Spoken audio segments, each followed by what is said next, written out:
Hi friends, welcome back to study classes. तो प्यारे दोस्तों, आरपीएससी और यूपी पीजीटी टीजीटी कॉमर्स के जो एग्जामिनेशन है वो लाइंड अप है और हमने सोचा कि क्यों ना इन एग्जामिनेशंस की प्रैक्टिस हो जाए और प्रीवियस ईयर क्वेश्चंस हमने उठा लिए हैं जी इन एग्जामिनेशंस के।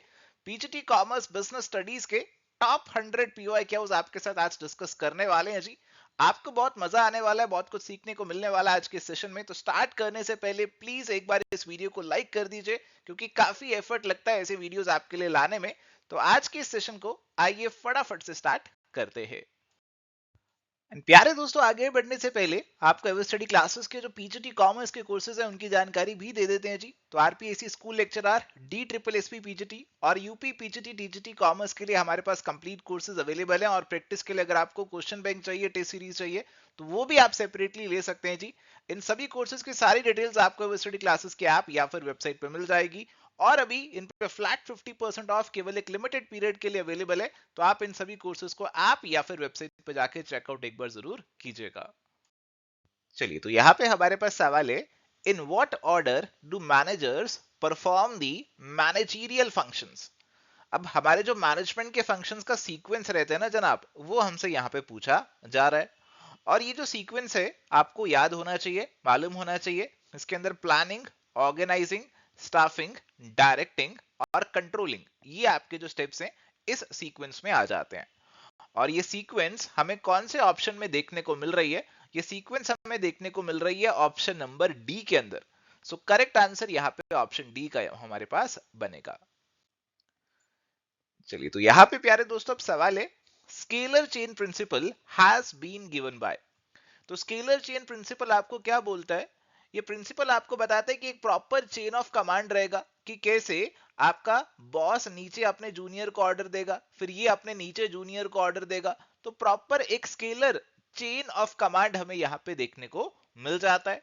ये जो प्रिंसिपल है इसको हेनरी फ्योल ने दिया था। फ्योल जो है, इनको यहाँ पे फादर ऑफ एडमिनिस्ट्रेटिव मैनेजमेंट भी बोला जाता है। इन्होंने 14 प्रिंसिपल्स ऑफ मैनेजमेंट भी दिए हैं और ये प्रिंसिपल भी इन्हीं से जुड़ा हुआ है जी। Correct answer is going to be option number B. चलिए, तो यहां पे सवाल है जी, the form of organisation in which expert assistance is available to line managers is called. तो लाइन मैनेजर्स को एक्सपर्ट असिस्टेंस जो है वो कौन से ऑर्गेनाइजेशन के अंदर मिल रहा है, वो आपसे पूछा जा रहा है जी। तो यहाँ पे बेसिकली आपसे पूछे जा रहे हैं लाइन एंड स्टाफ ऑर्गेनाइजेशन के बारे में। देखो, लाइन एंड स्टाफ ऑर्गेनाइजेशन में क्या होता है, जो भी आपके लाइन मैनेजर्स हैं, जो आपके बिजनेस के मेन कामों को संभाल रहे हैं, आप उनके साथ एडवाइजरी लोग अटैच कर देते हैं, which are basically referred to as the staff positions.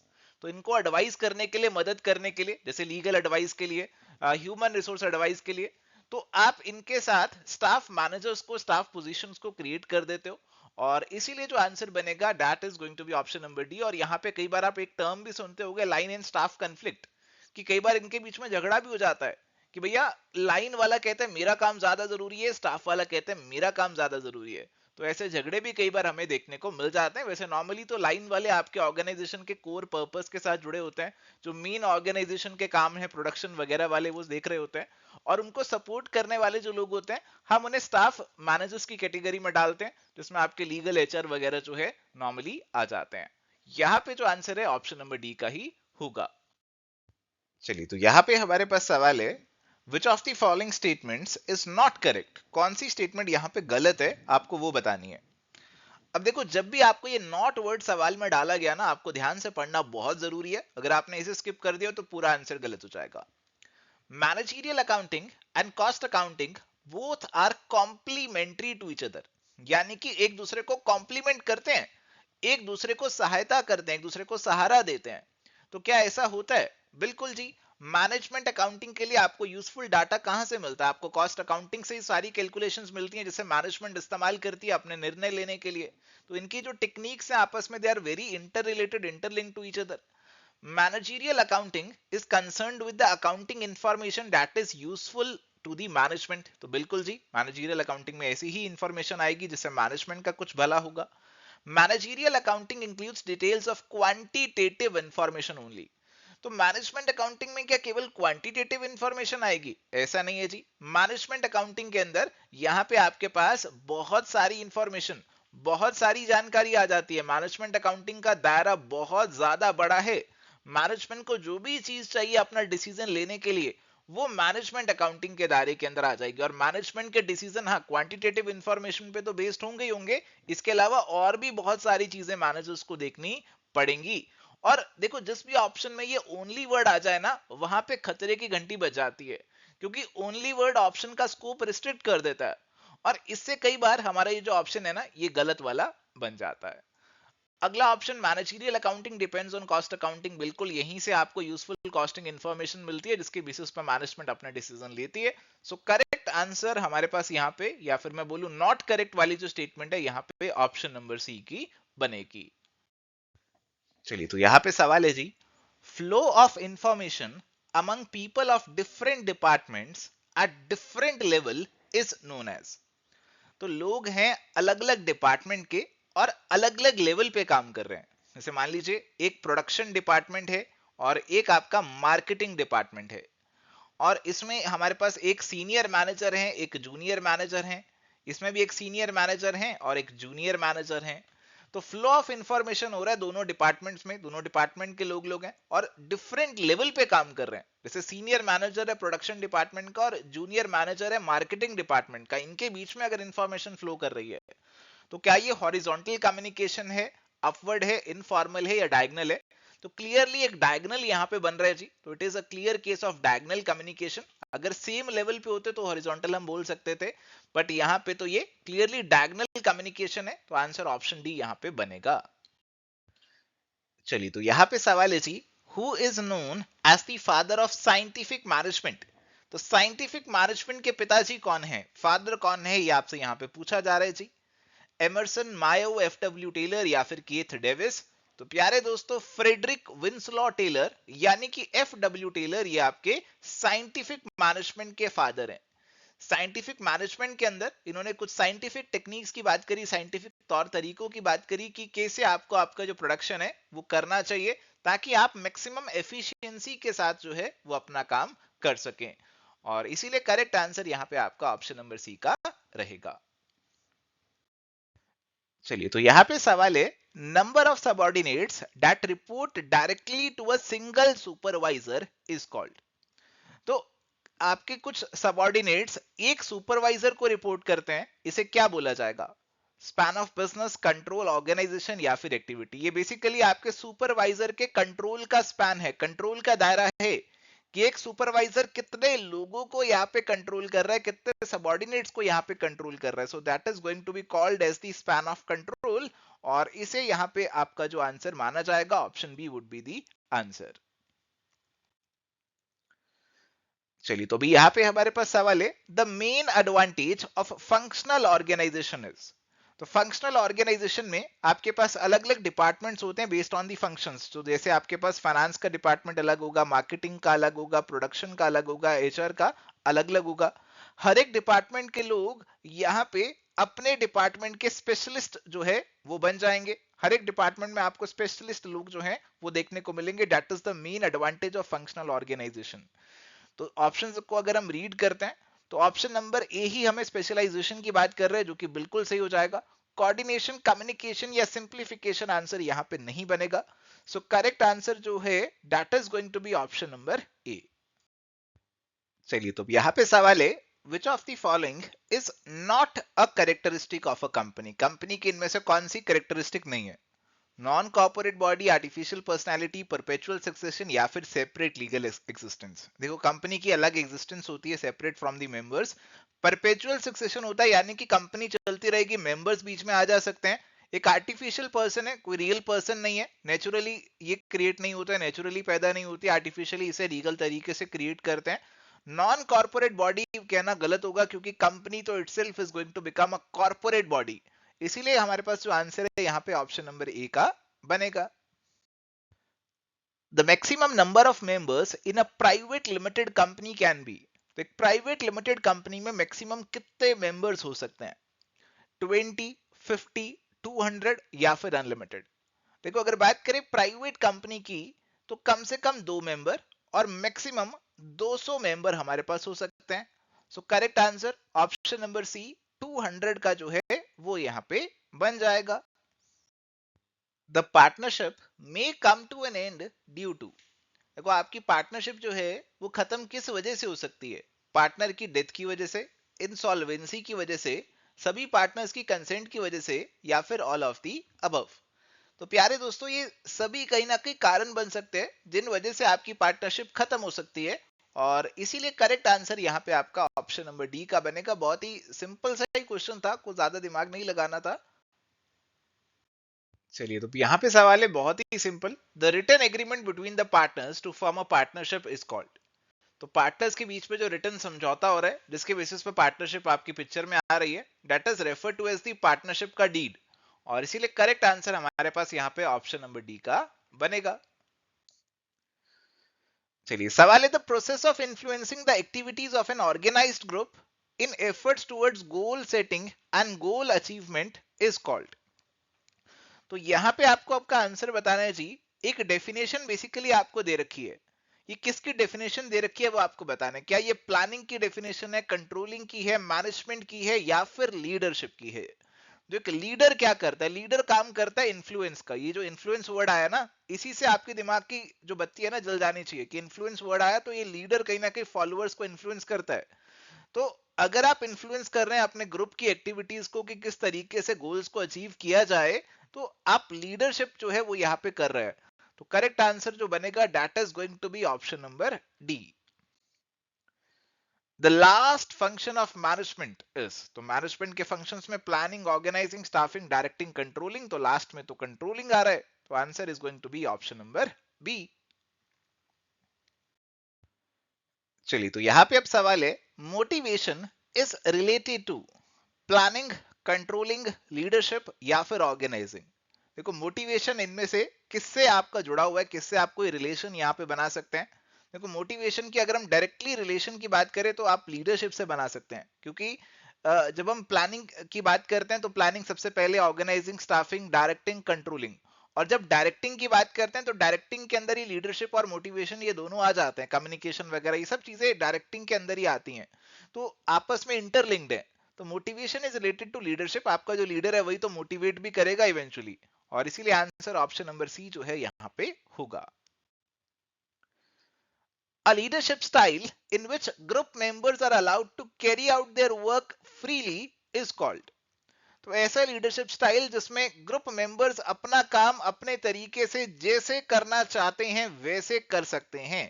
तो बताइए ये कौन सा लीडरशिप स्टाइल आपके पास होगा? फ्री रेन, डेमोक्रेटिक, ऑटोक्रेटिक, या फिर पैटर्नलिस्टिक? अब देखो, फ्री रेन स्टाइल वो होगा जहां पे आपने पूरा फ्रीडम दे रखा है, आपके सबऑर्डिनेट्स जैसे करना चाहते हैं वैसे कर सकते हैं, और इसीलिए करेक्ट आंसर ऑप्शन नंबर ए जो है वो यहाँ पे बनेगा।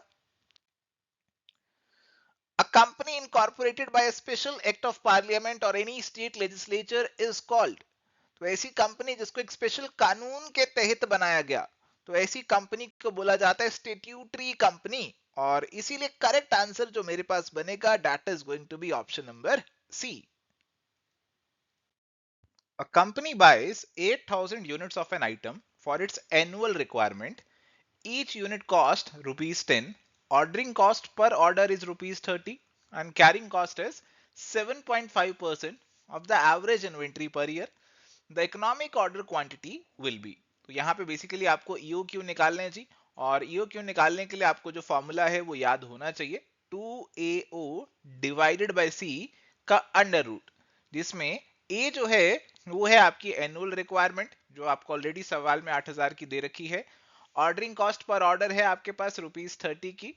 कैरिंग कॉस्ट यानी कि अगर हम सी की बात करें जी, तो कैरिंग कॉस्ट हमारे पास है 7.5% ऑफ द एवरेज इन्वेंट्री। तो 7.5% आपको दे रखी है जी, बट 7.5% किसका? इस 10 रुपीज का आपको करना पड़ेगा। कैरिंग कॉस्ट हमेशा आपकी पर यूनिट पर एनम होती है, तो पर एनम तो हमें दे रखी है, पर यूनिट करने के लिए इसे 10 रुपीज से मल्टीप्लाई यहाँ पे हमें जो है वो करना पड़ेगा, और इस टोटल का अंडर रूट आपको जो है वो भी करना पड़ेगा। तो इसे आप सॉल्व करेंगे प्यारे दोस्तों। सॉल्व करने के बाद आपका जो आंसर है वो आप निकालेंगे। तो आइए फटाफट से सॉल्व करने की कोशिश करते हैं जी। और अगर हम इसे कैंसिल आउट करने की कोशिश करते हैं, सॉल्व करने की कोशिश करते हैं, तो आपके पास, आप इसे सॉल्व करेंगे तो 6,40,000 का अंडर रूट यहाँ पे निकल कर आएगा, और ये चीज बेसिकली आपकी बनेगी 800 यूनिट्स की।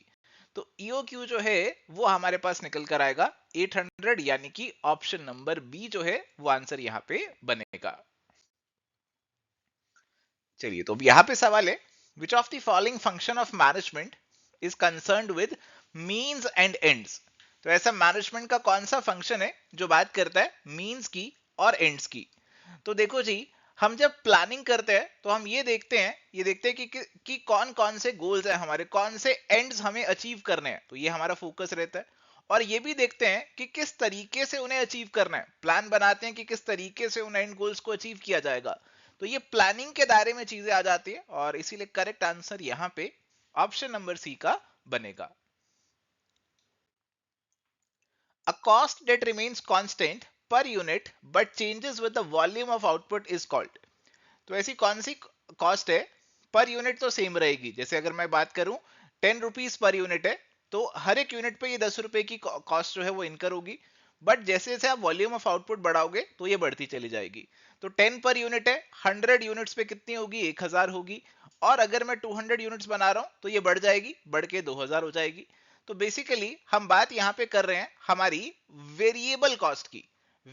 वेरिएबल कॉस्ट आपकी पर यूनिट जो है वो सेम रहती है, but volume of output change होता है तो ये आपकी चेंज होती रहती है।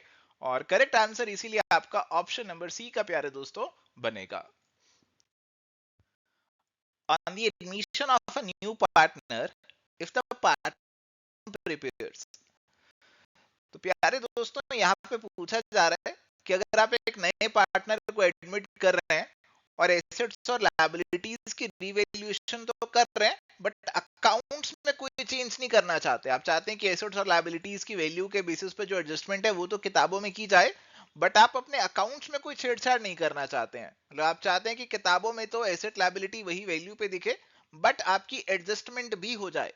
तो इसके लिए आपको डायरेक्ट एडजस्टमेंट करनी पड़ती है पार्टनर्स कैपिटल अकाउंट के थ्रू, और उसके लिए बनाना पड़ता है आपको मेमोरेंडम रीवैल्यूएशन अकाउंट, जिसके आपको दो पार्ट्स देखने को मिलते हैं। ऊपर वाला पार्ट नॉर्मल रीवैल्यूएशन अकाउंट की तरह होता है, और नीचे वाले पार्ट में सारी एंट्रीज आपकी जो है रिवर्स हो जाती है, उल्टी हो जाती है, और इसका नेट इफेक्ट निकल कर आता है एक एडजस्टमेंट एंट्री, जिसमें जो भी एसेट लायबिलिटी का वैल्यूएशन का गेन लॉस होगा वो पार्टनर्स में डिवाइड हो जाता है। और करेक्ट आंसर यहाँ पे हमारे पास ऑप्शन नंबर डी का बनेगा। चलिए, अब यहाँ पे काफी इंटरेस्टिंग सवाल है। फिक्स्ड कॉस्ट हमें दे रखी है 12 लाख की, including depreciation rupees 80,000। Selling price per unit है 1200 का, वेरिएबल कॉस्ट पर यूनिट है 900 की, लोन की इंस्टॉलमेंट है 2 लाख की। आपको कैश ब्रेक इवन पॉइंट निकालना है। देखो, नॉर्मली आप ब्रेक इवन पॉइंट कैसे निकालते हो, fixed cost divided by contribution per unit आपका निकल कर आ जाता है। अब कैश ब्रेक इवन पॉइंट आपको निकालना है, तो फिक्स्ड कॉस्ट की जगह आपकी जो कैश फिक्स्ड कॉस्ट है वो आपको लेनी पड़ेंगी। तो आपकी जो भी कैश के फिक्स्ड खर्चे है वो आपको लेने पड़ेंगे। और अगर हम बात करें हमारी फिक्स्ड कॉस्ट की, 12 लाख हमें ऑलरेडी बता रखा है, और इसमें डेप्रीसिएशन 80,000 का डेप्रीसिएशन नॉन कैश आइटम है, तो इस 80,000 को तो यहां से निकाल दीजिए। बाकी आपके पास कितना बचा, 11,20,000 बचा। और इसमें आप ये जो लोन का इंस्टॉलमेंट है ये भी आपका एक फिक्स्ड खर्चा है जो आपको इनकर करना पड़ेगा, कैश पे करना पड़ेगा लोन की इंस्टॉलमेंट के लिए। तो इसको भी आप इंक्लूड कर लीजिए, इसको ऐड कर लीजिए। तो 1120 में ये 2 लाख आप ऐड करेंगे तो ये 13,20,000 जो है वो यहाँ पे बन जाएगा। और कंट्रीब्यूशन पर यूनिट से डिवाइड करेंगे तो कंट्रीब्यूशन पर यूनिट कितना है, देखो सेलिंग प्राइस हमारे पास 1200 का है, वेरिएबल कॉस्ट पर यूनिट 900 का है, तो इन दोनों का डिफरेंस हो गया कंट्रीब्यूशन 300 पर यूनिट का। तो डिवाइड बाय 300 किया, तो अगर आप सॉल्व करेंगे इसे तो 4400 का ये निकल कर आ जाएगा। तो correct answer is going to be option number B. The process of controlling is concerned with, पढ़िए फटाफट ऑप्शंस को, measurement of actual performance, setting up of standard, assigning the task, determination of the goal. अब option number B, सी और D ये तो कहीं ना कहीं हमारे प्लानिंग से जुड़े हुए हैं कि हम स्टैंडर्ड्स को सेट कर रहे हैं, टास्क को असाइन कर रहे हैं, गोल्स को डिटरमाइन कर रहे हैं। कंट्रोलिंग के अंदर हम अपनी एक्चुअल परफॉर्मेंस को मेजर करते हैं और उसे प्लान से कंपेयर करके डेविएशंस आइडेंटिफाई करके करेक्टिव एक्शन लेते हैं। तो controlling is going to be concerned with the measurement of actual performance, comparing it with the standard set, and then identifying the variances and taking corrective action on them. The force that drives a person to take action is called। तो ऐसी कौन सी शक्ति है जो आपको push करती है कि आप कोई भी काम करते हैं, कोई भी एक्शन लेते हैं। आप आज पढ़ाई कर रहे हैं तो इसके पीछे कोई ना कोई ताकत है जो आपको धक्का लगा रही है कि जनाब आपको पढ़ाई करनी है। तो ये कौन सी ताकत है, कौन सी फोर्स है? Management directing controlling motivation, this is basically your motivation to crack the examination. और ये मोटिवेशन हमारे वर्क प्लेस के लिए भी बहुत जरूरी है। Correct answer option number D जो है वो बनेगा। चलिए, तो अब सवाल है, while delegating authority a supervisor delegates. तो जब अथॉरिटी डेलीगेट की जाती है तो सुपरवाइजर क्या चीज यहाँ पे डेलीगेट करता है, ये आपसे पूछा जा रहा है जी। Only authority, authority and responsibility, authority responsibility and accountability, responsibility and accountability. तो ध्यान रखने वाली बात यह है कि अथॉरिटी और रिस्पॉन्सिबिलिटी तो आप डेलीगेट कर सकते हैं, बट अकाउंटेबिलिटी, अल्टीमेट आंसरेबिलिटी तो आप ही की रहती है जनाब। और इसीलिए हमारे पास आंसर बनेगा ऑप्शन नंबर बी कि अथॉरिटी और रिस्पॉन्सिबिलिटी ही डेलीगेट कर सकते हो, अकाउंटेबिलिटी नहीं कर सकते। An arrangement of staff duties whereby no one person is allowed to record every aspect of a transaction is called। तो कई बार हम क्या करते हैं, अपनी स्टाफ की ड्यूटीज इस हिसाब से डिसाइड करते हैं कि किसी एक पर्सन के पास पूरी ट्रांजैक्शन का कंप्लीट रिकॉर्ड ना आए। अगर पूरी ट्रांजैक्शन का कंप्लीट रिकॉर्ड एक ही पर्सन के पास आएगा तो वो घपला कर सकता है, पूरी की पूरी ट्रांजैक्शन ही गायब कर सकता है। बट अगर एक ट्रांजैक्शन मल्टीपल लोग चेक कर रहे हैं, जैसे आप बैंक में कैश जमा करवाने गए तो पहले आप एक काउंटर पे गए जहां से आपने टोकन लिया, जहां पे आपने बताया कि मेरे को कैश निकलवाना है, उन्होंने आपको टोकन दिया। फिर आप यहाँ पे दूसरे काउंटर पे चले गए जहां से लेट सपोज आपने जो रसीद वगैरह वो बनवा ली, उस पर साइन करवा ली और तीसरे काउंटर से आपको कैश मिल गया। तो एक पर्सन का काम दूसरे ने चेक कर लिया और ऐसे सिस्टम को इंटरनल चेक कहा जाता है। और करेक्ट आंसर इसीलिए यहाँ पे आपका ऑप्शन नंबर बी का बनेगा। An orderly arrangement of group efforts to provide unity of action in the pursuit of common goals is called। देखो, आपने जो भी गोल अचीव करने हैं उसके लिए ग्रुप एफर्ट आपको लगाना पड़ेगा, बट जो भी ग्रुप एफर्ट आप लगा रहे हैं that should be orderly arranged. आपका ग्रुप एफर्ट अगर हेफाजत होगा, रेंडम होगा, प्रॉपरली अरेंज्ड नहीं होगा तो उस केस में आपको दिक्कत हो जाएगी। So there should be coordination in your group effort. जो भी लोग आपस में कंट्रीब्यूट कर रहे हैं they should coordinate with each other. ऐसा ना हो कि एक ही काम सब लोग करते रहें। तो कोऑर्डिनेट करिए, काम को डिवाइड कीजिए, कौन सा क्या काम करेगा, and this is going to help you achieve your goals. और इसीलिए करेक्ट आंसर जो यहाँ पे बनेगा वो ऑप्शन नंबर बी कोऑर्डिनेशन का बनेगा। Heavy initial expenditure on advertising to introduce a new product is called as. तो आप एक नया प्रोडक्ट मार्केट में उतारना चाह रहे थे, उसके लिए आपने एडवर्टाइजिंग पे इनिशियली काफी ज्यादा खर्चा कर दिया। अब ये कैपिटल एक्सपेंडिचर तो नहीं है, बट क्योंकि अमाउंट बहुत ज्यादा है, इसे एक बार में पी&एल में डालना गलत हो जाएगा। इसे हम थोड़ा थोड़ा करके पी&एल में डालते हैं और ये अमाउंट एक बार के लिए डाल देते हैं जी हमारे डेफर्ड रेवेन्यू एक्सपेंडिचर अकाउंट में। करेक्ट आंसर यहाँ पे जो बनेगा आपका ऑप्शन नंबर डी का बनेगा। चलिए, सवाल है जी, in Taylor's functional organisation gang boss क्या करता है, ये आपसे पूछा जा रहा है जी। Inspects the quality of the work, issues orders and instructions, set up tools and machines, compiles data for the ascertainment of cost of production. तो प्यारे दोस्तों, यहाँ पे हमारा जो गैंग बॉस रहता है उसका काम रहता है टूल्स और मशीन्स को सेटअप करना, ताकि आपके जो वर्कर्स है उनकी जो मशीन्स है उनमें कोई दिक्कत ना आए, उसकी रेगुलर मेंटेनेंस ये करते रहते हैं गैंग बॉस हमारे। तो इसीलिए करेक्ट आंसर ऑप्शन सी बनेगा। बाकी अगर आपको लग रहा था कि क्वालिटी से जुड़ा हुआ कुछ काम करेंगे तो ये काम के लिए हमारे पास एक अलग से इंस्पेक्टर होते हैं जो क्वालिटी चेकिंग करते हैं फंक्शनल फॉरमैन के अंदर। बाकी फंक्शनल फॉरमैनशिप एक बहुत इंपॉर्टेंट कंसेप्ट है जिसके बारे में आपको अगर नॉलेज नहीं है तो आप इसे जरूर अच्छे से एक बार रीड करना। चलिए, तो यहाँ पे हमारे पास सवाल है जी, choose the correct statement from the following statements. Statement number 1 हमें दे रखी है, human resource development is a part of human resource management. तो देखो जी, अगर हम बात करें एचआरएम की तो एचआरएम का दायरा बहुत बड़ा है, इसके अंदर बहुत सारी चीजें आ जाती हैं और ह्यूमन रिसोर्स डेवलपमेंट जो है वो भी एक इसका जो पार्ट है वो बनने वाला है। तो पहली स्टेटमेंट बिल्कुल सही है। Human resource management is a part of human resource development. तो दूसरी वाली स्टेटमेंट जो है वो कह रही है कि ह्यूमन रिसोर्स डेवलपमेंट बड़ा है और ह्यूमन रिसोर्स मैनेजमेंट उसका पार्ट है, जो कि सही नहीं है। और इसीलिए जो हमारा आंसर बनने वाला है that has to be option number 1 कि स्टेटमेंट नंबर 1 जो है वो हमारे पास यहाँ पे करेक्ट होगा। चलिए, तो यहाँ पे सवाल है, which of the following factors is not included in the economic factors affecting the consumer behaviour. तो आपका जो भी कंज्यूमर बिहेव करते हैं उनको बहुत सारे फैक्टर्स इन्फ्लुएंस करते हैं, and one of the most important factors हमारे पास रहते हैं इकोनॉमिक फैक्टर्स। ये वो फैक्टर्स हैं जो आपकी इनकम से, परचेसिंग पावर से, इन्फ्लेशन से, टैक्सेशन से, एक्सचेंज रेट से, ये सब चीजों से जुड़े हुए हैं। तो अगर हम यहाँ पे ऑप्शंस को रीड करते हैं, personal income, personality, liquid assets या फिर फैमिली इनकम, तो क्लियरली यहाँ पे हमारा जो आंसर होगा वो बनेगा पर्सनालिटी का, बिकॉज पर्सनालिटी इकोनॉमिक नहीं है। हमसे पूछा जा रहा है कौन सा इकोनॉमिक नहीं है, तो इनकम है, एसेट्स है, और फिर आपका इनकम अगेन आ गया। तो ये सब कहीं ना कहीं इकोनॉमिक फैक्टर्स ही हैं, but personality is not an economic factor, और इसीलिए जो हमारा करेक्ट आंसर यहाँ पे बनेगा, it has to be option number 2। The methods and techniques of marketing research. तो मार्केटिंग रिसर्च बेसिकली करना जरूरी रहता है ताकि हम ये आइडेंटिफाई कर सके कि कंज्यूमर की रिक्वायरमेंट्स को किस तरीके से हम पूरा कर सकते हैं, क्या मार्केट में अपॉर्चुनिटीज हमारे पास अवेलेबल है। और ये रिसर्च को करने के लिए हमें बहुत सारे टूल्स टेक्निक्स का इस्तेमाल करना पड़ता है। सर्वे, ऑब्जर्वेशन, इन डेप्थ इंटरव्यूज, ये सभी कहीं ना कहीं आपकी मार्केटिंग रिसर्च में मदद करेंगे। और इसीलिए प्यारे दोस्तों यहाँ पे जो आपका आंसर बनेगा, that has to be option number 4, all of these. When did the president give assent to the Consumer Protection Act 2019? तो आई होप आप जानते हैं कि कंज्यूमर प्रोटेक्शन एक्ट 1986 खत्म हो चुका है और उसके बाद कंज्यूमर प्रोटेक्शन एक्ट 2019 आ चुका है। And this act it came into effect on 20th of July 2020, and इसे पार्लियामेंट ने जो पास किया था वो 6 अगस्त 2019 को पास किया था जी।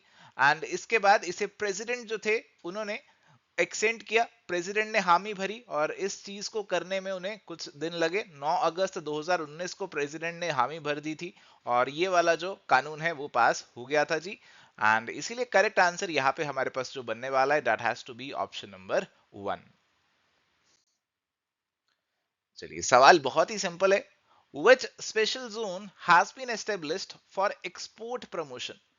तो देखो जी, एक्सपोर्ट्स को बढ़ावा देने के लिए हमने कुछ स्पेशल जोन्स बना रखी हैं, जिसमें हमारे पास स्पेशल इकोनॉमिक जोन्स आती हैं।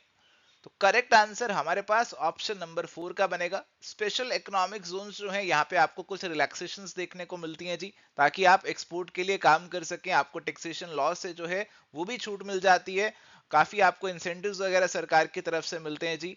और स्पेशल इकोनॉमिक जोन्स को लेकर हमारे देश में एक एक्ट है, कानून है, एसीजेड एक्ट ऑफ 2005। तो ये सारी चीजें आपको मालूम होनी चाहिए।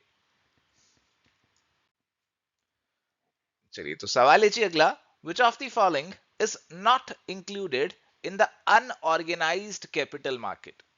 अब देखो, कैपिटल मार्केट बेसिकली पैसे वाली मार्केट है, जहां से आपको पैसा मिल जाएगा, आपकी पैसे की रिक्वायरमेंट पूरी हो जाएगी। इसके दो पार्ट्स होंगे, एक ऑर्गेनाइज्ड होगा, एक होगा अनऑर्गेनाइज्ड।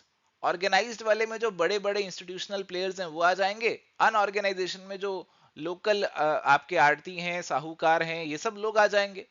तो मनी लेंडर्स आपके अनऑर्गेनाइज्ड होंगे, इंडिजीनियस बैंकर्स ये भी आपके लोकल बैंकर्स टाइप हो गए, ये भी आपके अनऑर्गेनाइज्ड होंगे। डिबेंचर होल्डर, देखो डिबेंचर वगैरह तो ऑर्गेनाइज सेगमेंट का पार्ट है। सराफ्स जो हैं they are also a part of unorganised capital market, क्योंकि ये सब ना अलग अलग नाम है, बहुत सारे नाम है। जैसे आपका सराफ है, श्रॉफ है, चिटियार है, बहुत सारे अलग अलग नाम है जो आप इस्तेमाल करते हैं, जो आपके लोकल मनी लेंडर्स वगैरह होते हैं उनके लिए। तो ये सब चीजें जो है अनऑर्गेनाइज्ड के अंदर ही आती हैं, बट डिबेंचर होल्डर्स जो हैं वो ऑर्गेनाइज्ड सेगमेंट का पार्ट बनेंगे, और इसीलिए करेक्ट आंसर यहाँ पे हमारे पास ऑप्शन 3 का होगा। चलिए, तो सवाल है जी हमारे पास, the birth of functional organisation is attributed to. तो फंक्शनल ऑर्गेनाइजेशन की प्यारे दोस्तों जब बात होती है तो किन का नाम यहाँ पे आता है? Alan F W Taylor, Henry Fayol या फिर पीटर एफ ड्रकर। तो देखो जी, यहाँ पे नाम आता है F W Taylor, Frederick Winslow Taylor का। और फंक्शनल ऑर्गेनाइजेशन के अंदर बेसिकली आप अपने एंटरप्राइज की जो भी फंक्शंस हैं उसके बेसिस पे डिपार्टमेंट्स बना लेते हो। आपके पास अलग अलग स्पेशलिस्ट लोग होते हैं जो अपने हर एक डिपार्टमेंट को यहाँ पे हैंडल कर रहे होते हैं। और यही कुछ बातें जो थी वो एफ डब्ल्यू टेलर जी ने भी बोली थी, स्पेशलाइजेशन वगैरह से जुड़ी हुई, और इसीलिए फंक्शनल ऑर्गेनाइजेशन जो है वो इनके साथ जुड़ी जाती है। तो करेक्ट आंसर यहाँ पे ऑप्शन नंबर 2 का बनेगा। The basis of international trade is comparative differences in the cost. This definition was given by. देखो इंटरनेशनल ट्रेड को लेकर हमारे पास अलग अलग थ्योरीज हैं जो हमें दे रखी हैं जी। तो हमें यहाँ पे पूछ रहे हैं कि कौन सी डेफिनेशन जो है वो बात करती है कि इंटरनेशनल ट्रेड होगा because of comparative difference in the cost. Ricardo की, मिल की, टॉसिक की या फिर हेबरलर की। देखो जी, ये बेसिकली आपकी कंपैरेटिव एडवांटेज थ्योरी की बात हो रही है। कंपैरेटिव एडवांटेज थ्योरी जो है that is associated with David Ricardo, और इसीलिए करेक्ट आंसर ऑप्शन 1 बनेगा। अगर एब्सोल्यूट डिफरेंस इन कॉस्ट की बात हो रही होती, एब्सोल्यूट एडवांटेज की बात हो रही होती, तो एडम स्मिथ का नाम भी यहाँ पे आ सकता था। फिलहाल आंसर ऑप्शन नंबर 1 का होगा। Purchasing power parity theory was given bye, इसे पीपीपी थ्योरी भी बोला जाता है। तो बेसिकली ये थ्योरी है आपके एक्सचेंज रेट्स को लेकर। ये थ्योरी आपको बताती है कि आपके एक्सचेंज रेट्स में आपको पैरिटी देखने को मिलेगी। जैसे मान लीजिए कि अगर एक पेन है वो इंडिया में मिल रहा है 100 रुपीज का और यूएसए में मिल रहा है $1 का, तो इससे इंडिया और यूएसए का जो एक्सचेंज रेट है वो $1 इज इक्वल टू ₹100 का बन जाता है कि परचेसिंग पावर में पैरिटी होगी। अगर ऐसा नहीं होगा then there will be arbitrage opportunities, और इसी चीज को कहीं ना कहीं लॉ ऑफ वन प्राइस का नाम भी दिया जाता है। तो करेक्ट आंसर हमारे पास जो बनेगा यहाँ पे, ये जो थ्योरी है that has been given by Gustav Cassel, और इसीलिए करेक्ट आंसर ऑप्शन नंबर 3 का यहाँ पे होगा। चलिए अगला सवाल है, which of the following is a feature of nominal partner. देखो नॉमिनल पार्टनर बेसिकली वो पार्टनर है जो फर्म के अंदर रियलिटी में पार्टिसिपेट नहीं कर रहा है, कोई कंट्रीब्यूशन नहीं कर रहा है कैपिटल का, मैनेजमेंट के अंदर पार्टिसिपेशन आपको देखने को नहीं मिल रहा है। कई बार इसे तो प्रॉफिट लॉस में भी शेयर नहीं देते हैं। बट आप कोई भी पार्टनर हो, आप जो है थर्ड पार्टीज के लिए तो लायबल रहोगे ही रहोगे। तो अगर कोई ऐसा पार्टनर है जो फर्म के अंदर कुछ पैसा नहीं डाल रहा, मैनेजमेंट में पार्टिसिपेट नहीं करता, प्रॉफिट लॉस में भी हिस्सेदारी नहीं लेता, बट सामने वालों को दिखाने के लिए उसे पार्टनर बना रखा है, तो अगर सामने वालों को दिखाने के लिए पार्टनर बना रखा है तो सामने वालों को लायबल तो होगा वो, तो उसकी लायबिलिटी तो बिल्कुल रहेगी। तो अगर हम ऑप्शंस रीड करते हैं, कंट्रीब्यूशन एंड कैपिटल इसका फीचर नहीं है, मैनेजमेंट पार्टिसिपेशन भी नहीं है, प्रॉफिट शेयर में लॉस ये जनरली शेयर करेगा ये भी इसका फीचर नहीं है, अनलिमिटेड लायबिलिटी बिल्कुल एक फीचर है। लायबिलिटी आपकी अनलिमिटेड ही रहेगी, चाहे आपने केवल अपना नाम दिया था फर्म को, बट क्योंकि सामने वालों के लिए आप फर्म के पार्टनर है तो you will be liable to them. Correct answer is option number 4। चलिए तो यहाँ पे हमारे पास सवाल है, the present value of cash inflows of a project ₹30,000, initial investment ₹18,000, we are required to calculate profitability index. तो प्रॉफिटेबिलिटी इंडेक्स हमें यहाँ पे कंप्यूट करना है जी। तो प्रॉफिटेबिलिटी इंडेक्स की अगर मैं बात करता हूं जी, तो प्रॉफिटेबिलिटी इंडेक्स का फॉर्मूला क्या रहता है? प्रॉफिटेबिलिटी इंडेक्स का फॉर्मूला रहता है present value of cash inflows divided by present value of cash outflows. अब कैश इनफ्लोज का प्रेजेंट वैल्यू हमें सवाल में दे रखा है 30,000 का, आउटफ्लोज का दे रखा है जी 18,000 का। तो अगर आप इसे सॉल्व करेंगे तो ये 5/3 यानी कि 1.67 बन जाएगा। Answer is going to be option number 1।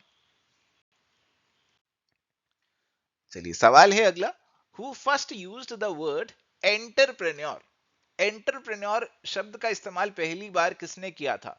JS Mill, Richard Cantillon, F H Knight या फिर जोसेफ स्कम्पेटर।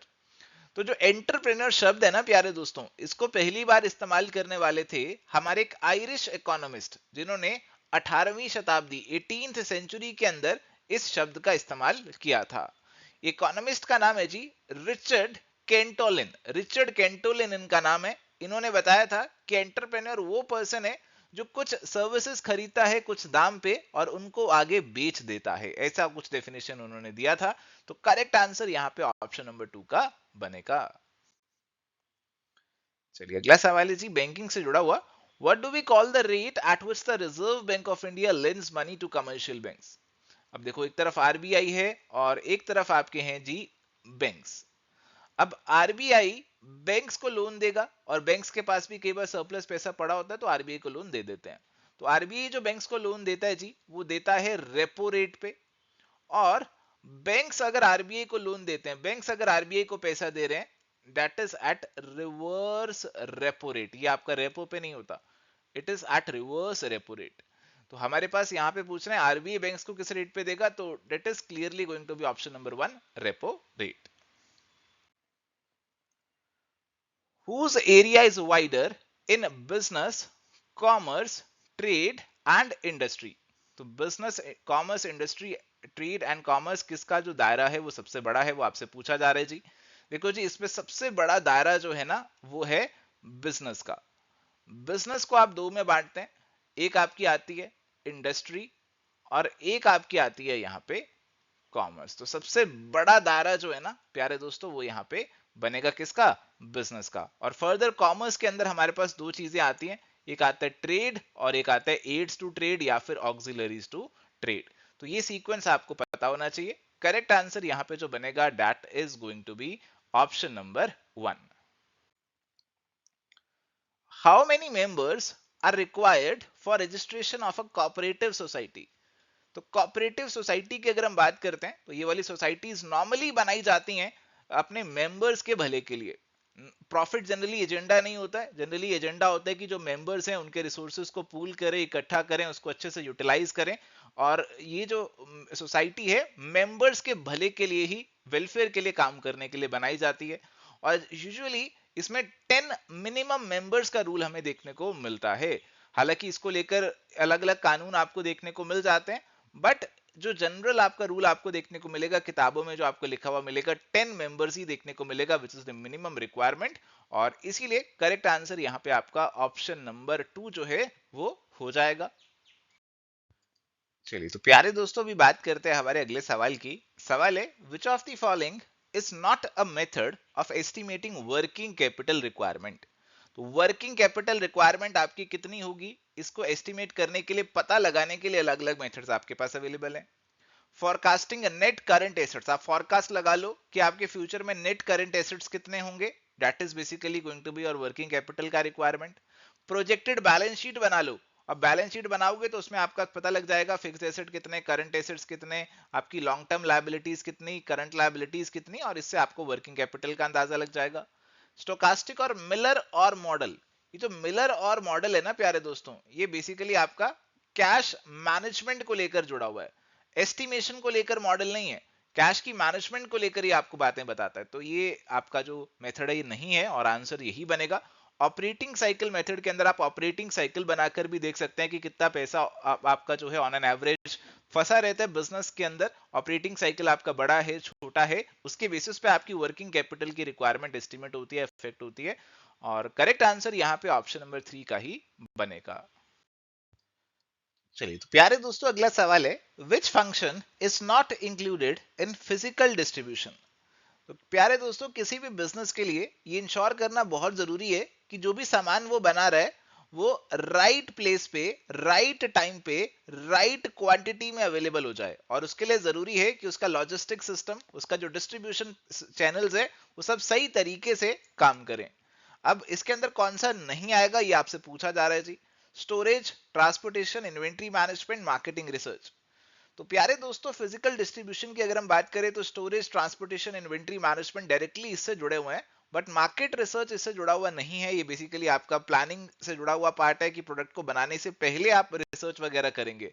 डिस्ट्रीब्यूशन के समय तो आप स्टोरेज, ट्रांसपोर्टेशन और इन्वेंट्री को मैनेज करने का सोचेंगे। तो market research is not going to be included in physical distribution, so correct answer is going to be option number 4। The board of directors of a joint stock company is elected by.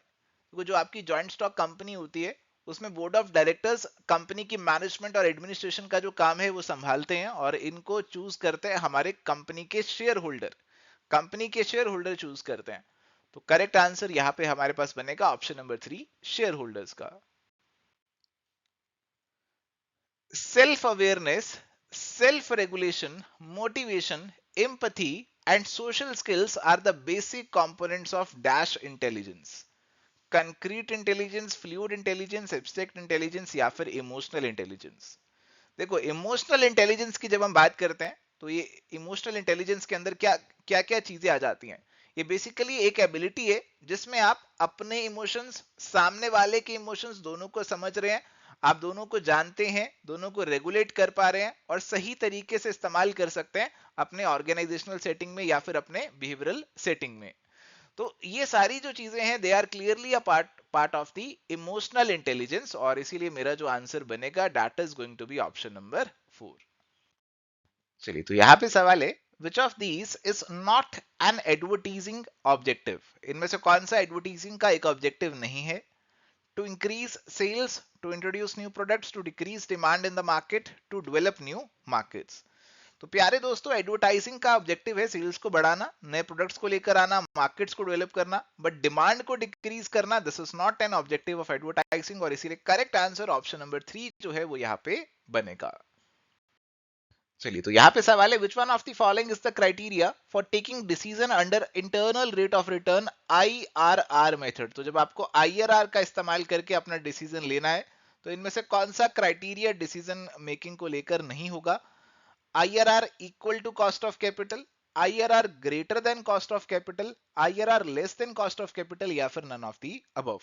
तो प्यारे दोस्तों, जो आपका IRR है, internal rate of return है, अगर आपको किसी प्रोजेक्ट को एक्सेप्ट करना है तो आपका IRR ज्यादा होना चाहिए as compare to cost of capital, तभी आप उस प्रोजेक्ट को एक्सेप्ट करेंगे। तो this is the criteria for decision making, और इसीलिए करेक्ट आंसर मेरे पास ऑप्शन नंबर 2 का बनेगा।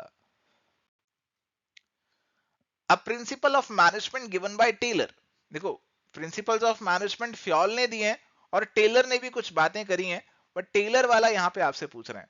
Unity of command, harmony not Discord, order equity. Unity of command, order equity, ये फ्योल वाले। हार्मनी नॉट डिस्कॉर्ड, ये जो प्रिंसिपल है ना साइंटिफिक मैनेजमेंट का, ये दिया है टेलर ने।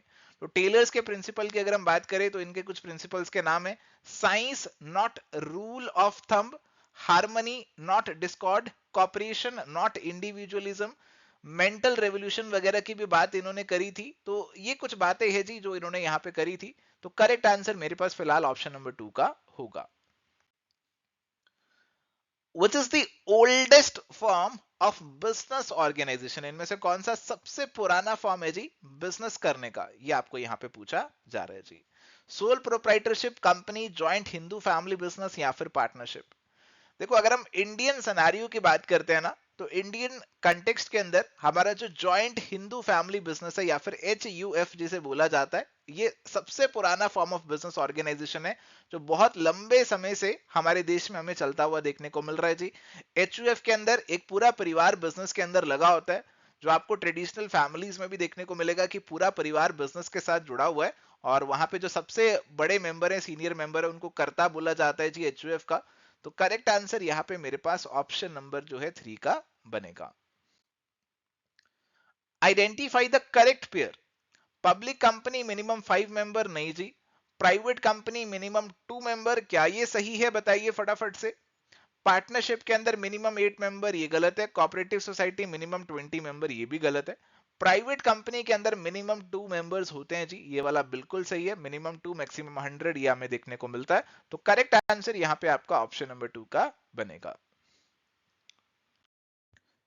चलिए, तो यहाँ पे अभी सवाल है, a project of ₹40 lakh yielded annual profit of ₹6 lakh after depreciation at 12.5%, but before tax which is 50%, calculate the payback period.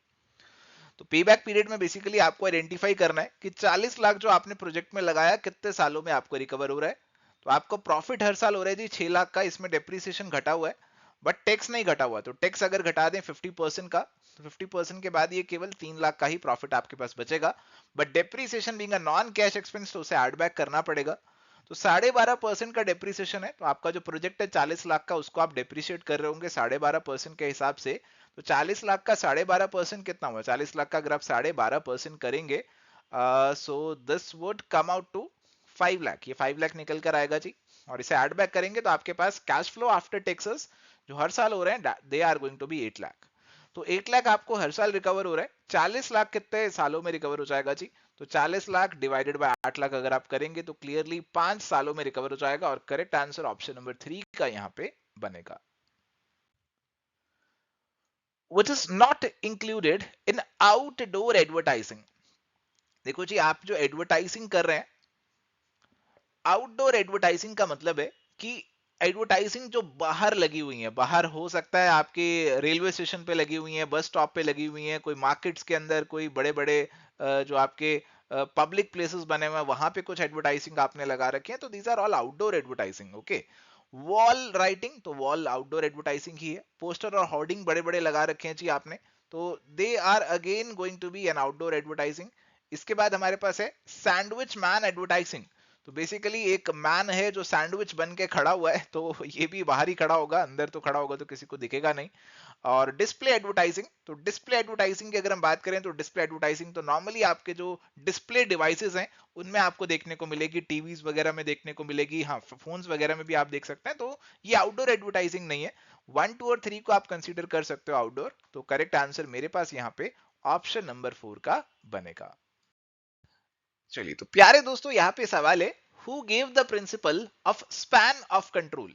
Span of control basically बताता है कि एक जो आपका मैनेजर है वो कितने एम्प्लॉइज को कंट्रोल कर सकता है, कोऑर्डिनेट कर सकता है। तो ये प्रिंसिपल आपको किसने दिया था, ये आपसे पूछा जा रहा है। टेलर ने, ग्रेकुनस ने, फिलिपो ने, या फिर जॉर्ज टेरी ने। देखो यहाँ पे जब स्पैन ऑफ कंट्रोल की बात होती है ना, तो नाम आता है ग्रेकुनस का, क्योंकि इन्होंने एक मैथमेटिकल फॉर्मूला दिया था, जिस फॉर्मूला के माध्यम से इन्होंने बताया कि इस फॉर्मूला को अप्लाई करके आप स्पैन ऑफ कंट्रोल निकाल सकते हो। तो करेक्ट आंसर यहाँ पे हमारे पास ऑप्शन नंबर 2 जो है वो बनेगा।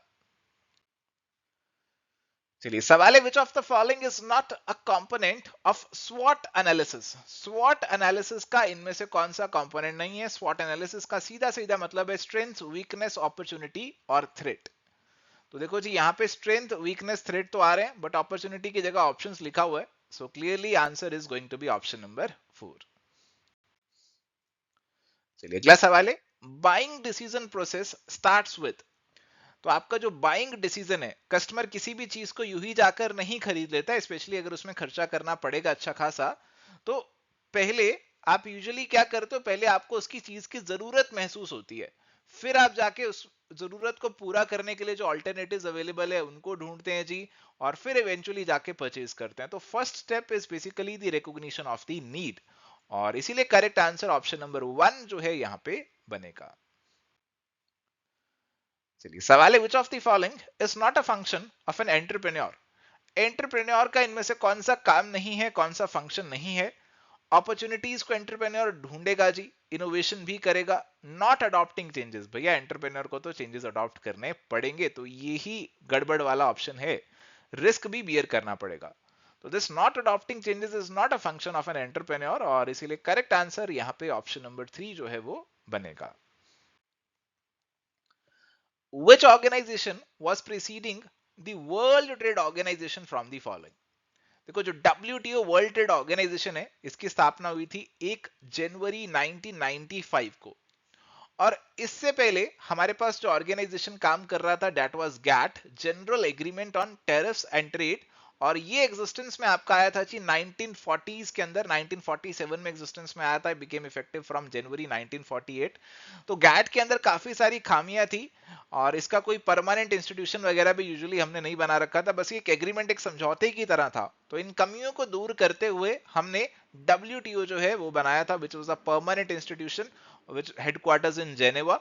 1995 में बनाया गया WTO। करेक्ट आंसर यहाँ पे ऑप्शन नंबर 1 जो है वो यहाँ पे बनेगा। इसके अलावा IMF की बात करें तो IMF आपका 1940s के अंदर बनाया गया था, वर्ल्ड बैंक के साथ बना था। IBRD is just another name for World Bank. International Finance Corporation is a private sector lending arm of the World Bank Group. तो ये सारी चीजों के बारे में आपको पता होना चाहिए।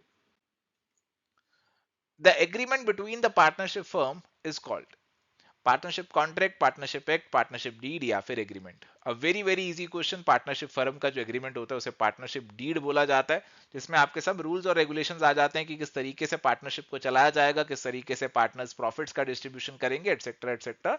तो करेक्ट आंसर ऑप्शन नंबर 3 जो है वो बनेगा।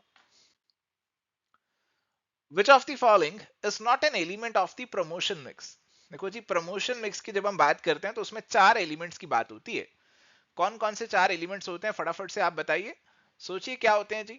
सबसे पहले एडवर्टाइजिंग, फिर आपका पब्लिक रिलेशन, फिर आपका सेल प्रमोशन, और फिर आपका पर्सनल सेलिंग। ये 4 एलिमेंट्स की बात होती है प्रमोशन मिक्स में। तो advertising, sale promotion, personal selling तो आएगा, बट ब्रांडिंग जो है इट इज नॉट। हाँ बिल्कुल, एलिमेंट कहीं ना कहीं तो है, ये एडवर्टाइजिंग के अंदर ही आ जाएगा कहीं ना कहीं ब्रांडिंग, बट यहाँ पे पब्लिक रिलेशन आना चाहिए था, which was a broader element of the promotion mix. तो इसीलिए करेक्ट आंसर ऑप्शन नंबर 1 यहाँ पे बनेगा। चलिए तो यहाँ पे हमारे सामने सवाल है जी, dash is the essence of management. Management की रूह, मैनेजमेंट की एसेंस इनमें से कौन सी है। प्लानिंग, डायरेक्शन, कोऑर्डिनेशन या फिर ऑर्गेनाइजेशन। प्यारे दोस्तों, कोऑर्डिनेशन को मैनेजमेंट का एसेंस बोला जाता है। So coordination is going to be the essence of management. Correct answer होगा यहाँ पे ऑप्शन नंबर 3 का। देखो, प्लानिंग, ऑर्गेनाइजिंग, स्टाफिंग, डायरेक्टिंग, जो कंट्रोलिंग है, they are all the functions of management. But इन सारे फंक्शंस को आपस में जो जोड़ने का काम करता है, the glue which binds all the functions together is referred to as coordination. So correct answer option number 3 आपको देखने को मिलेगा। चलिए अगला सवाल है जी, the first step of control process is. तो आपका जो कंट्रोल का प्रोसेस रहता है उसमें पहला स्टेप आप क्या करते हैं वो आपसे पूछा जा रहा है। Appraisal of performance, corrective action, establishment of goals and standards, determining the reason for deviation. देखो, सबसे पहले तो आपको गोल्स और स्टैंडर्ड सेट करने पड़ेंगे, उसी के हिसाब से आप अपना जो परफॉर्मेंस है उसे कंपेयर करेंगे, आप डिविएशन आइडेंटिफाई करेंगे, उसके रीजन देखेंगे और करेक्टिव एक्शन लेंगे। तो सबसे पहले तो गोल्स और स्टैंडर्ड्स का सेट होना बहुत जरूरी है, और इसीलिए करेक्ट आंसर यहां पे जो बनेगा that is going to be option number 3।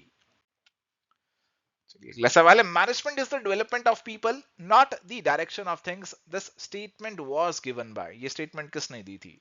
Fayol, Drucker, Lawrence Appley, F W. Taylor. ये वाली जो स्टेटमेंट है प्यारे दोस्तों, आपको याद रखना पड़ेगा।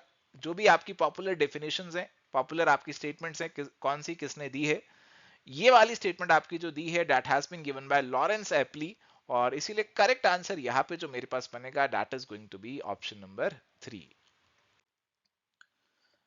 Which of these is not a characteristic of sole proprietorship? अब सोल प्रोप्राइटरशिप बेसिकली एक ऐसा फॉर्म ऑफ बिजनेस ऑर्गेनाइजेशन है जिसमें एक अकेला पर्सन पूरे बिजनेस को चला रहा है, मैनेज कर रहा है। तो कौन सा कैरेक्टरिस्टिक नहीं है सोल प्रोप्राइटरशिप का? क्विक डिसीजन, हाँ क्विक डिसीजन तो बिल्कुल ले सकते हैं।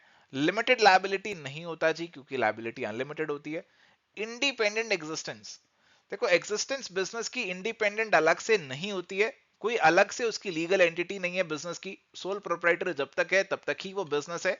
सो existence of business is basically dependent on the existence of sole proprietor, और इसीलिए ये भी आपका कैरेक्टरिस्टिक नहीं होगा सोल प्रोप्राइटरशिप का। तो करेक्ट आंसर यहां पे हमारे पास बनेगा बोथ 2 एंड 3, यानी कि ऑप्शन नंबर 4। सवाल है, which of the following agencies is responsible for formulating the fiscal policy in India? देखो, फिस्कल पॉलिसी बेसिकली कौन सी पॉलिसी होती है? जो सरकार के टैक्सेशन और एक्सपेंडिचर से जुड़ी हुई है। जैसे सरकार बजट लेकर आती है, it is also a fiscal policy tool only. तो ये कौन फॉर्मुलेट करता है? Securities and exchange board of India, reserve Bank of India, ministry of finance, government of India, national bank for agriculture and rural development. तो fiscal policy लेकर आती है जी आपकी मिनिस्ट्री ऑफ फाइनेंस लेकर आती है, और इसीलिए करेक्ट आंसर ऑप्शन नंबर 3 जो है वो यहाँ पे बनेगा। चलिए तो प्यारे दोस्तों, अब यहाँ पे सवाल है, an entrepreneur who does not want to adopt any kind of innovation is called innovative entrepreneur. भैया इनोवेटिव तो कहां से, ये तो बिल्कुल ही काट दीजिए। इमिटेटिव एंटरप्रेन्योर, फेबियन एंटरप्रेन्योर या फिर ड्रोन एंटरप्रेन्योर। तो बेसिकली यहाँ पे बात हो रही है आपके ड्रॉन एंटरप्रेन्योर की। जो ड्रॉन बिजनेस ओनर्स होते हैं, एंटरप्रेन्योर्स होते हैं, यहाँ पे ये रिस्क वगैरह लेना कम चाहते हैं जी, इनोवेशन वगैरह को कम अडॉप्ट करना चाहते हैं। ये आपने नॉर्मली जो ट्रेडिशनल तरीके हैं उसी से चलना पसंद करते हैं, आउटडेटेड टेक्निक्स वगैरह को ही इस्तेमाल करते रहते हैं, नई टेक्नोलॉजीज के साथ जनरली जाना पसंद नहीं करते। तो करेक्ट आंसर मेरे पास यहाँ पे बनेगा ऑप्शन नंबर 4, ड्रॉन एंटरप्रेन्योर्स का। चलिए तो यहां पे हमारे पास अब सवाल है, operating cycle period is equal to. तो बेसिकली आपका ऑपरेटिंग साइकिल आपको बताता है कि कितने समय में आप अपने रॉ मटेरियल से फिनिश गुड बना के कस्टमर्स को बेच के पैसा रिसीव कर लेते हैं। This is your operating cycle का पीरियड। तो ऑपरेटिंग साइकिल की अगर हम बात करें तो it is basically the days which are required to receive inventory, sell the inventory and collect the cash from the sale of inventory. तो material storage period तो इसका एक पार्ट होगा, कन्वर्जन पीरियड भी एक इसका पार्ट होगा। Conversion period plus debtors collection period minus creditor payment period. तो ये थोड़ा सा कॉम्प्रिहेंसिव लग रहा है, काफी चीजें आ रही है, बट फिर भी कुछ चीजें मिसिंग है। अब अगर आप 4 को पढ़ते हैं, फोर्थ ऑप्शन को पढ़ते हैं, इसमें मटेरियल स्टोरेज पीरियड आ रहा है, कन्वर्जन पीरियड भी आ रहा है जी, फिनिश्ड गुड्स का स्टोरेज पीरियड भी आ रहा है, डेटर्स कलेक्शन पीरियड भी आ रहा है, और क्रेडिटर्स पेमेंट पीरियड को माइनस भी कर रहे हैं। सबसे ब्रॉडर आपको जो डेफिनेशन यहीं पे मिल रही है, यही आपका आंसर बनेगा। आप रॉ मटेरियल खरीद कर लाओगे, उसे अपने पास स्टोर करोगे, लेट्स सपोज आप 20 दिन के लिए स्टोर करोगे, फिर रॉ मटेरियल को फिनिश गुड्स में कन्वर्ट करने में 10 दिन लगेंगे। फिनिश गुड्स को आप स्टोर करके रखोगे अपने पास, एकदम से तो नहीं बिक जाएगा, लेट्स सपोज 15 डेज के लिए। डेटर्स को आप अभी आपने बेच दिया, बट डेटर से पैसा मिलने में समय लगेगा, लेट सपोज 5 दिन लगते हैं। क्रेडिटर्स पेमेंट पीरियड, तो लेट सपोज आप क्रेडिटर्स को पे करने में 15 दिन का समय जो है वो ले लेते हो। तो अगर आप ऑपरेटिंग साइकिल आप निकालोगे तो कितना बनेगा, अगर आप इसे सॉल्व करेंगे प्यारे दोस्तों, तो ये कहीं ना कहीं मेरे ख्याल से 35 डेज का आपका ऑपरेटिंग साइकिल जो है वो यहाँ पे निकल कर आ जाएगा। तो इस तरीके से आप ऑपरेटिंग साइकिल यहाँ पे कंप्यूट कर लेते हैं। Correct answer is going to be option number 4। Pricing strategies include, देखो आप प्राइसिंग करते हैं किसी प्रोडक्ट की तो उसकी अलग अलग स्ट्रेटेजीज आप फॉलो कर सकते हैं। Predatory pricing, price fixing, deceptive pricing, या फिर ऑल ऑफ दी अबव। तो प्रेडेटरी प्राइसिंग की अगर हम बात करते हैं तो कई बार आप बहुत ही कम कीमत रखते हैं अपने प्रोडक्ट की, कॉस्ट से भी कई बार नीचे चले जाते हैं, तो इसे प्रेडेटरी प्राइसिंग बोल दिया जाता है। इसके अलावा हमारे पास यहाँ पे डिसेप्टिव प्राइसिंग, प्राइस फिक्सिंग, ये सब टर्म्स भी देखने को मिलती हैं। कई बार आप इस तरीके से देखेंगे कि किसी सामान का जो दाम है वो बढ़ा के लिखा जाता है और उस पर डिस्काउंट दे दिया जाता है। तो अलग अलग तरीके से आपकी जो प्राइसिंग है वो प्रोडक्ट्स की कर दी जाती है। तो ये सब स्ट्रेटेजीज हमें देखने को मिल जाती है, और इसीलिए करेक्ट आंसर जो है यहाँ पे option number D, all of the above का बनेगा। चलिए, तो यहाँ पे सवाल है, which of the following function is not performed by reserve Bank of India. तो हमारा जो रिजर्व बैंक ऑफ इंडिया है, आरबीआई है, इनमें से कौन सा फंक्शन परफॉर्म नहीं करता। करेंसी नोट्स को इशू करना, ये तो बिल्कुल करता है। क्रेडिट को कंट्रोल करना, तो क्रेडिट को लेकर आरबीआई अपनी पॉलिसीज बना सकता है, कुछ टूल्स हैं जिससे क्रेडिट को कंट्रोल करता है, qualitative, quantitative. To accept deposits on interest from public, देखो लोगों से पैसा डिपॉजिट्स का काम कमर्शियल बैंक्स का है, ना कि आरबीआई का, तो ये तो परफॉर्म नहीं करता RBI. Foreign exchange management and control भी करता है। तो क्लियरली हमारे पास जो आंसर बनेगा वो ऑप्शन नंबर सी जो है वो यहाँ पे बनेगा। In which type of organization the rules, duties and responsibilities are given in writing? तो राइटिंग के अंदर सब चीजें रहती हैं, प्रॉपर सिस्टम रहता है हर चीज का। तो formal organisation, informal organisation, strategic, या फिर बोथ बी एंड सी। तो फॉर्मल ऑर्गेनाइजेशन जो हमारी होती है प्रॉपर रूल्स रेगुलेशंस वाली होती है, जिसमें सब कुछ राइटिंग में होने वाला है। So correct answer is going to be option number A. Hawthorne experiments were carried by, तो देखो जी, हॉथॉर्न एक्सपेरिमेंट्स की अगर हम बात करते हैं तो these were the experiments which were conducted at western electrics Hawthorne plant during the 1920s। और इन एक्सपेरिमेंट्स को कंडक्ट किसने कराया था? एल्टन मायो ने कंडक्ट कराया था और उनके एसोसिएट्स ने कराया था जी। तो करेक्ट आंसर यहाँ पे जो बनेगा, that is clearly going to be option number A. A motivation based on force or fear is called extrinsic motivation, intrinsic motivation, negative motivation, या फिर पॉजिटिव मोटिवेशन। देखो मोटिवेशन आपका पॉजिटिव भी हो सकता है, नेगेटिव भी हो सकता है। तो अगर आप लोगों को इंसेंटिव वगैरह के माध्यम से मोटिवेट करने की कोशिश कर रहे हैं जी, तो that is a positive motivation. But अगर आप लोगों को डरा रहे हैं कि काम नहीं करोगे तो पनिशमेंट मिल जाएगी, तो that is a sort of negative motivation. तो फोर्स और फियर का अगर आप इस्तेमाल कर रहे हैं, so that is clearly going to be a case of negative motivation, और आंसर यहाँ पे ऑप्शन नंबर सी का बनेगा। चलिए, तो यहाँ पे हमारे पास सवाल है, the ability to change human needs into human wants is called advertisement, publicity, salesmanship, या फिर सेल्स मैनेजमेंट। तो ह्यूमन नीड्स को वांट्स में कन्वर्ट करना किसे आता है? ये आता है जी आपके सेल्समैन को। सेल्समैनशिप जो है ये एबिलिटी आपकी यहाँ पे डिपिक्ट हो रही है जी। तो आपकी कोई भी बेसिक नीड है, जैसे आप मोबाइल खरीदने जा रहे हैं तो आपकी बेसिक नीड थी, आप सस्ता मोबाइल खरीद सकते थे, 8-10 हजार का मोबाइल खरीद के भी बात बन जाती। बट जो सेल्समैन है वो आपकी इस नीड को वांट के अंदर बदल देते हैं, और आपकी यहाँ पे रिक्वायरमेंट हो जाती है कि नहीं, मुझे तो महंगा वाला आईफोन ही खरीदना है, मुझे तो कोई महंगे वाला फोन ही खरीदना है। तो नीड्स को वांट्स में बदल देते हैं आपके सेल्समैन, और इसे यहाँ पे सेल्समैनशिप का नाम दिया जाता है जी। और इसीलिए correct answer option number C यहाँ पे होगा। Rearrange Maslow's hierarchy of needs logically. तो मैस्लो की जो नीड हायरार्की है उसको आपको प्रॉपर लॉजिकली यहाँ पे अरेंज करना है जी। सबसे पहले कौन सा, सबसे बाद में कौन सा? फिजियोलॉजिकल नीड्स की बात हो रही है, security needs, steam needs, social needs और सेल्फ एक्चुअलाइजेशन नीड्स की यहाँ पे आपकी बात हो रही है जी। तो फिजियोलॉजिकल नीड्स की अगर हम यहाँ पे बात करें तो वो सबसे पहले आपकी आती हैं, उसके बाद सिक्योरिटी नीड्स आती हैं, फिर सोशल नीड्स आती हैं, फिर एस्टीम और फिर सेल्फ एक्चुअलाइजेशन आती हैं जी। और ये सीक्वेंस जो है हमें A B D C E option number B, option number A के अंदर देखने को मिल रहा है जी। इसलिए ऑप्शन नंबर ए का जो आंसर है वो यहाँ पे हमारा करेक्ट हो जाएगा। चलिए, तो यहाँ पे हमारे सामने सवाल है, decision making is a, function, process, objective या फिर पॉलिसी। देखो कोई भी डिसीजन आपको लेना होता है तो वो आप पूरा एक प्रोसेस फॉलो करते हो। आप आइडेंटिफाई करते हो कि इशू क्या है, प्रॉब्लम क्या है, उसमें क्या ऑल्टरनेटिव कोर्सेज ऑफ एक्शन हो सकते हैं, उनको इवेल्युएट करते हो और फिर best possible course of action को आप यहाँ पे चूज करते हो और इंप्लीमेंट कर देते हो। तो डिसीजन मेकिंग हमारे पास एक प्रोसेस है और इसीलिए करेक्ट आंसर यहाँ पे ऑप्शन नंबर बी का बनेगा। चलिए तो यहाँ पे हमारे सामने सवाल है जी, bill of leading is issued by shipping company, agent of the importer, captain of the ship या फिर कस्टम ऑफिसर।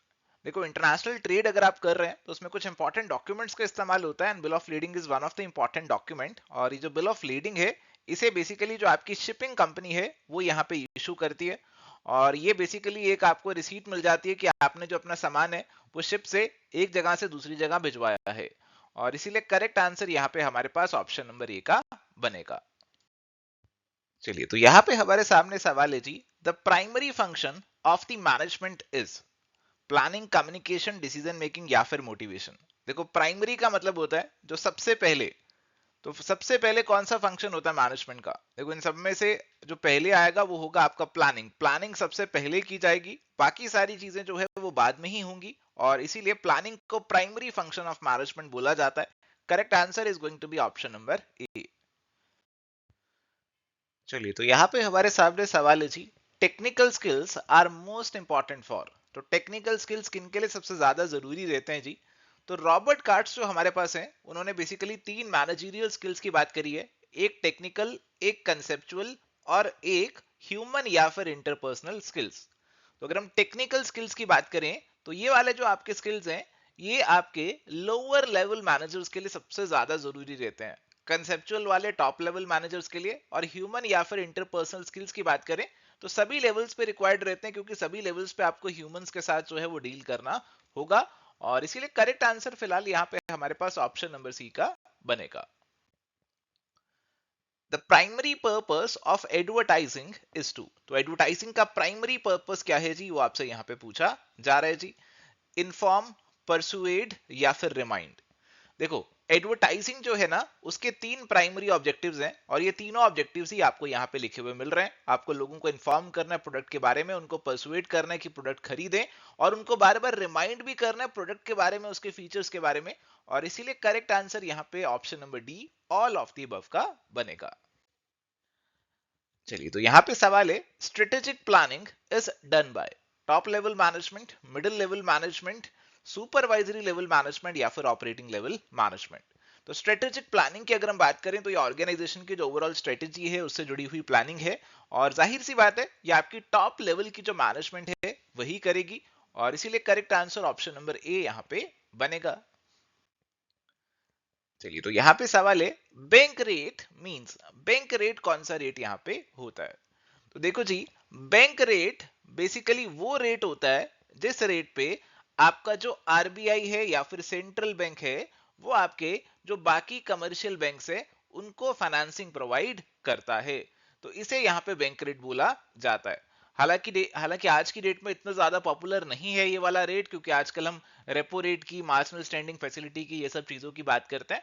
बट स्टिल हमारे पास ये जो रेट है it is going to be the rate at which the commercial banks borrow money from the Reserve Bank of India. और इसीलिए correct answer option number A यहाँ पे बनेगा।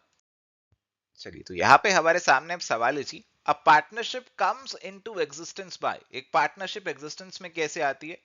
Agreement, operation of law, succession या फिर relationship between persons. देखो जो partnership है ना it basically comes into existence by an agreement. तो पार्टनर्स के बीच में एक एग्रीमेंट होता है और उस एग्रीमेंट के कारण एक पार्टनरशिप जो है ना वो एग्जिस्टेंस में आ जाती है। एग्रीमेंट आपका ओरल में भी हो सकता है, राइटिंग में भी हो सकता है, ऐसा कोई जरूरी नहीं है कि आपको राइटिंग में एग्रीमेंट करना जरूरी है, ओरल एग्रीमेंट भी यहाँ पे चलेगा। करेक्ट आंसर ऑप्शन नंबर ए जो है वो बनेगा। Which of the following is not a source of finance for a company? Equity share capital, preference share capital, fixed assets या फिर डिवेंचर। तो क्लियरली हमारे पास जो फिक्स्ड एसेट्स हैं वो तो एक एप्लीकेशन ऑफ फाइनेंस है, यहां से पैसा आएगा थोड़ी, यहां तो पैसा खर्च होगा। इक्विटी, प्रेफरेंस और डिवेंचर से तो आपको पैसा मिलेगा। तो correct answer option number C का यहां पे बनेगा। चलिए तो अभी यहां पे सवाल है, which of the following is not a form of large scale retail trading. तो इनमें से कौन सा लार्ज स्केल रिटेल ट्रेडिंग का फॉर्मेट नहीं है? डिपार्टमेंटल स्टोर तो बड़े बड़े रिटेल स्टोर्स होते हैं, तो ये लार्ज स्केल के अंदर ही आएगा। इसके बाद हमारे पास है सुपर मार्केट। तो सुपर मार्केट भी एक बहुत बड़ी मार्केट है, बहुत बड़ा स्टोर होगा super market. Multiple chain stores, तो आपके जो चेन स्टोर्स रहते हैं वो भी बड़े रहते हैं, लार्ज स्केल रिटेल ट्रेडिंग के अंदर आएंगे।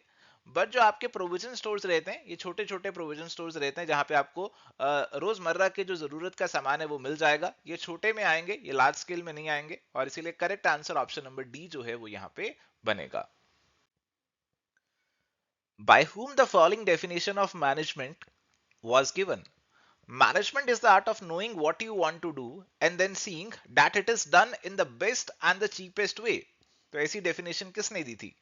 F W Taylor, Henry Fayol, E F L Brech, Oliver Sheldon.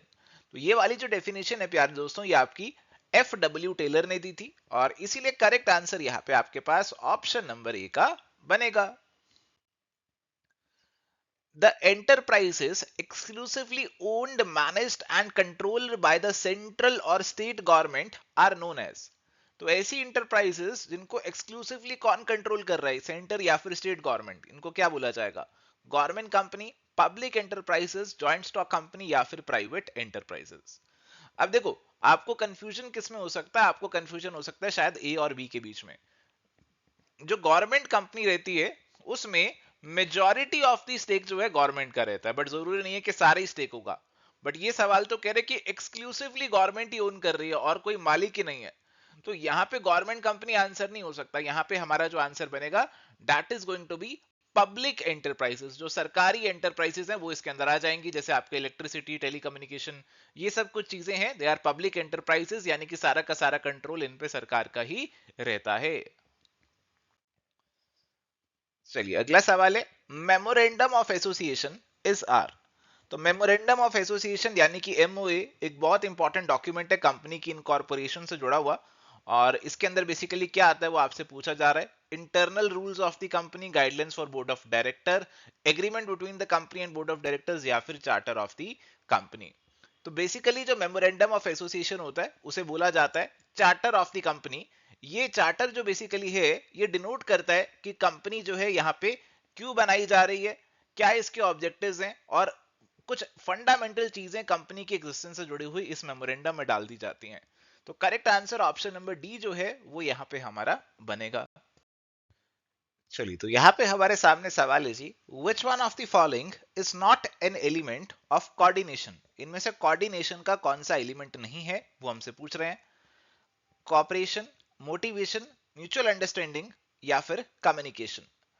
तो प्यारे दोस्तों, अगर हम कोऑर्डिनेशन की बात करें तो कोऑर्डिनेशन का मतलब होता है integration of the efforts of the group members, ताकि हम ऑर्गेनाइजेशन के गोल्स को अचीव कर सकें। अगर आपको ग्रुप मेंबर्स के एफर्ट्स को इंटीग्रेट करना है तो उसके लिए उन मेंबर्स के बीच में कॉपरेशन होना जरूरी है जी, म्यूचुअल अंडरस्टैंडिंग होना जरूरी है, कम्युनिकेशन होना भी जरूरी है। मोटिवेशन यहाँ पे डायरेक्टली जुड़ा हुआ नहीं है एलिमेंट ऑफ कोऑर्डिनेशन से, और इसीलिए करेक्ट आंसर यहाँ पे आपका ऑप्शन नंबर बी का बनेगा। Which of the following is not a feature of advertising? Advertising का इनमें से कौन सा फीचर नहीं है? Paid activity, identified sponsor, visual और ओरल, और पर्सनल।